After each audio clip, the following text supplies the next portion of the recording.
皆さんこんにちは。カシオ腕時計マニアックスのショーです。今回はこちらの腕時計チープカシオ F84W1 の改造の様子をお届けします。早速作業に取り掛かりましょう。今回は中の基板に手を加えるので、裏蓋を開けて中身を取り出します。プラスの精密ドライバーでネジを外します。このようにネジを4つとも外していくのですが、少し時間がかかるので、分解作業を見ながらこの腕時計の説明をお聞きください。この腕時計は F84W1 という型式でチープカシオの一つです。チープカシオというくらいなのでとっても安くて、2020年の5月時点で消費税送料込みでだいたい1500円ぐらいで買うことができます。お安いだけに高級感は全くなくて、裏蓋とボタン以外は全て樹脂でできています。機能的にもシンプルで、時刻、日付、曜日の基本表示以外にはアラームとストップウォッチがついているだけです。ですが、このシンプルなデザイン、シンプルな機能こそがこの腕時計の最大の魅力で、チープカシオの中でも1、2を争う人気機種となっています。もちろん時刻は正確ですし、21g と軽いので装着感もとても良いです。電池寿命も7年と長く、本当に素晴らしい腕時計だと思います。ただ残念なことに2つほど欠点があります。その一つはライトが暗いことです。画質補正しているので少しノイズが目立ちますが、実際はもう少し綺麗に光ります。ですが明るさとしてはこんな感じで、真っ暗なところで秒を確認するのは少し難しいです。そしてもう一つの欠点は、長く使っているとバンドが切れてしまうということです。バンドの寿命は使い方次第で変わってくるので、3年後には必ず切れるというわけではありませんが、それでもいつかは切れてしまいます。バンドが切れても腕時計本体は普通に動いている可能性が高いので、バンドの寿命が短めなのはちょっと残念なところです。ということで、この2つの欠点を克服しようというのが今回のテーマになっています。と話していたら、無事分解できたようです。話を改造作業に戻しましょう。まずは LED を交換します。基板のここについているのが LED です。この LED は暗い上に発光面が上を向いているので、文字盤の右端まで光が届かないのです。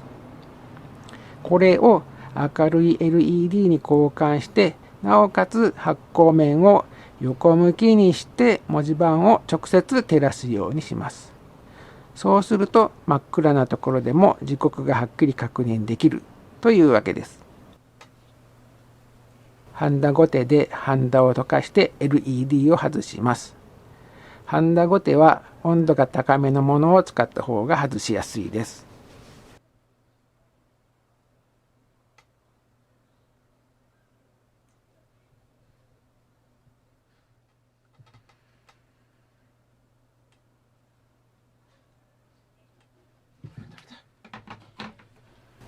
次に基板の電極にハンダを盛り付けます。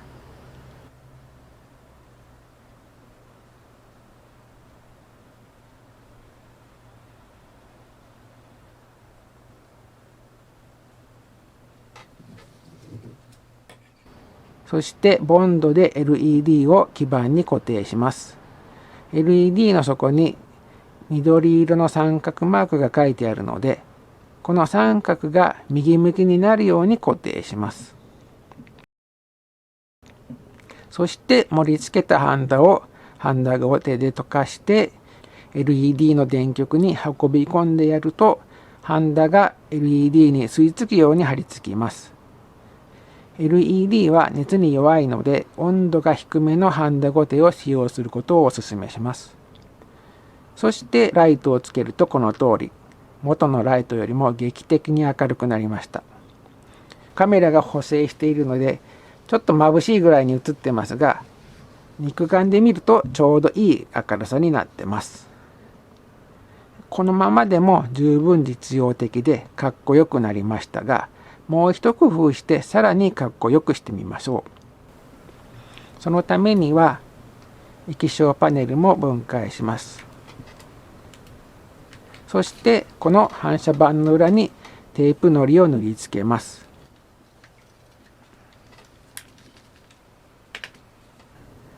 カラーセロファンを細切りにします。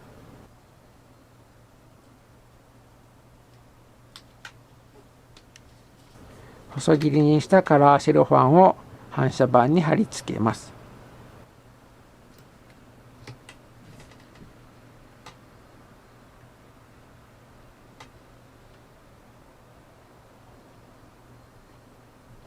そして液晶パネルを元通りに組み立てます。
カラーセロファンの位置を微調整します。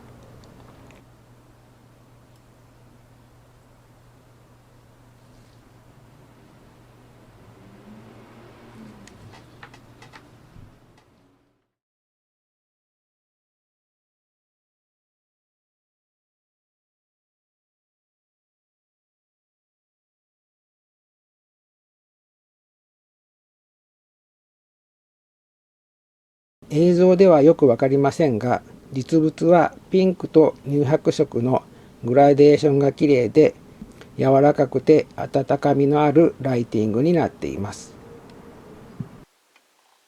こちらはブルーのセロファンを取り付けたもので、緑とオレンジのグラデーションが綺麗です。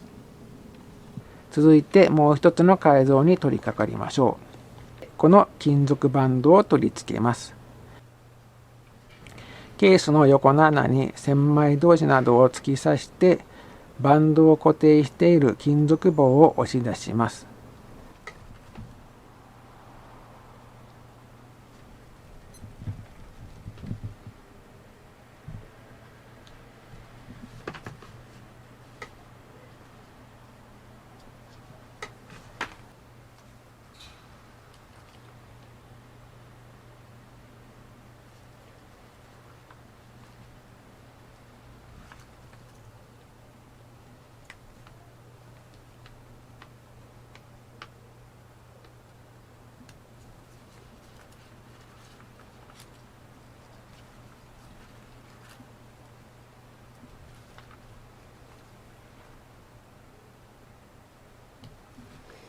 これはバンビという腕時計バンド専門メーカーの商品です。楽天市場で2863円で購入しました。腕時計本体の倍近くしますが、これならまず切れることはないので、結果的には安く済みます。見た目的にもかっこよくなって言うことなしです。まさに最強のチープカシオに生まれ変わったという感じです。LED の交換はちょっと難しいですけど、バンド交換の方はそこまで難しくないですし、交換すると耐久性が良くなって、しかもかっこよくなるので、バンドだけでも交換してみてはいかがでしょうか。ということで以上で今回の動画はおしまいです。最後までご覧いただきありがとうございました。また次の動画でお会いしましょう。